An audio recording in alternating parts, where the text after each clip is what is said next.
पूर्व केंद्रीय मंत्री अश्विनी चौबे आज दरभंगा पहुंचे, जहां उन्होंने दरभंगा सदर सीट से भाजपा उम्मीदवार संजय सरावगी के पक्ष में एक प्रेस वार्ता की। इस दौरान उन्होंने कई तरह के दावे किए। साथ ही उन्होंने कहा जो इस बार मिथिला से भी उप मुख्यमंत्री होगा। क्या कुछ कहा अश्विनी चौबे ने, आइए सीधे प्रेस कॉन्फ्रेंस में चलें। मुझे लगता है कि बिहार में लगातार चुनाव का दौर शुरू हो गया है और पहले फेज का चुनाव 6 नवंबर को और दूसरे फेज का 11 नवंबर। जहां 6 नवंबर को पहले फेज का चुनाव है, मुझे लगता है कि एनडीए सरकार फिर एक बार का जो नारा है, नारा नहीं, ये संकल्प है जनता का। एनडीए सरकार फिर एक बार नीतीश कुमार ही बिहार के चेहरा है, मुखिया है और आगे भी रहे।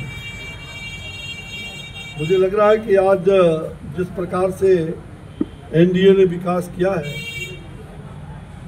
और जिस प्रकार से इस विकास की किरण गांव-गांव, शहर-शहर, हर कोने मोहल्ले, हर खेत खलियान में ये दिखाई पड़ रहा है। डबल इंजन की सरकार पूरी तरह से हम कह सकते हैं कि पूरे बिहार में एक विकसित बिहार बनाने का जो संकल्प है, हम बहुत दूर तक पहुंच रहे हैं और पहुंच चुके हैं। 20 साल का हमारा जो यह गोल्डन पीरियड रहा है, जहां 2005 की पहले की स्थिति थी। आप सबको मालूम है कि बिहार किस स्थिति में था, चाहे आर्थिक, सामाजिक, हर परिप्रेक्ष्य में बिहार पूरी तरह से रोता हुआ बिहार था। अब ये जगता हुआ बिहार है और हमें हंसते हुए बिहार को, सदैव हंसता हुआ बिहार है, ऐसा बिहार हम लोग बना रहे हैं, आगे बनाने वाले हैं। तो इसलिए एक मुझे लग रहा है कि जो 2005 के पहले आप सब जानते हैं कि माँ, बहन, भाई, डर से, भय से जो खौफ था लोगों में, जो मन के अंदर जो एक डरावना दृश्य था, ये परिदृश्य 2005 के पहले का परिदृश्य भय, भूख, भ्रष्टाचार और आतंक का माहौल पूरे बिहार में था। और यही कारण है कि लोग उसको जंगल राज कह करके पुकारते रहे। वो जंगल राज का द्योतक था, जहां कोई सुनने वाला नहीं, जहां जातियों को जातियों से लड़ाने का काम होते रहा, हिंसा, उग्रता और इस प्रकार के हिंसक तत्वों को बढ़ावा देना, नरसंहार, ये अनेकों नरसंहार और उद्योग धंधे बिहार में कुछ भी नहीं, एक भी नहीं, केवल एक उद्योग था, वो था अपहरण उद्योग, और जिसका एक अने बार से मॉनिटरिंग होता था, ये हम सब जानते हैं।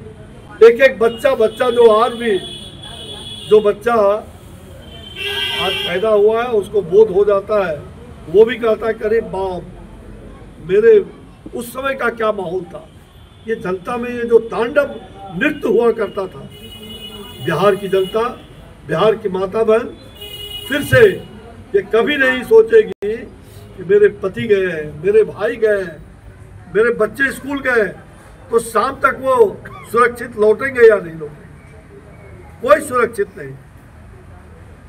तमाम पलायन, डॉक्टर का पलायन, इंजीनियर का पलायन, हर लोगों का पलायन जारी था उस समय।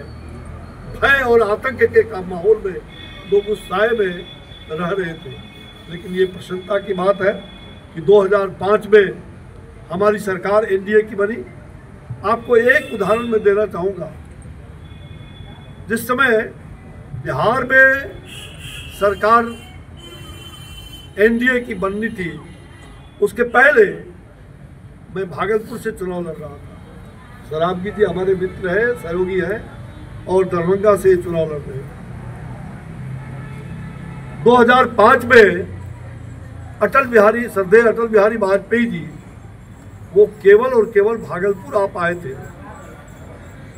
उनकी अस्वस्थता के कारण, पैर लाचार होने के कारण, और वो पहली सभा चुनाव का और अंतिम सभा, उसके बाद वो कहीं देश भर में नहीं जा पाए। और उस सभा में उन्होंने एक वाक्य केवल कहा था, और वह वाक्य था, आप सबको मालूम होगा कि मुजफ्फरपुर में एक बहुत बड़ा अपहरण करके एक बच्चे की हत्या कर दी गई थी। किसने? उस सभा में रैंप से उनके चढ़ने की व्यवस्था की गई थी, क्योंकि पैर से वो थोड़ा परेशानी थी, और उस समय नीतीश कुमार जी मंच पर मौजूद थे। उन्होंने एक वाक्य कहा था कि कोई मेरा किसले तो लौटा दे। और इस एक वाक्य ने, मुझे लगता है कि बिहार की दिशा और दशा बदल दी। बिहार में जो एनडीए की सरकार बनने जा रही है, इसमें कहीं दो मत नहीं, प्रचंड बहुमत की सरकार एनडीए की बनेगी। और पहला फेज में जो 121 सीट पर हम चुनाव लड़ रहे हैं पहले फेज में, तो मुझे विश्वास है कि एनडीए कम से कम पहला ही फेज में हम सरकार बनाने के करीब पहुंच जाएंगे।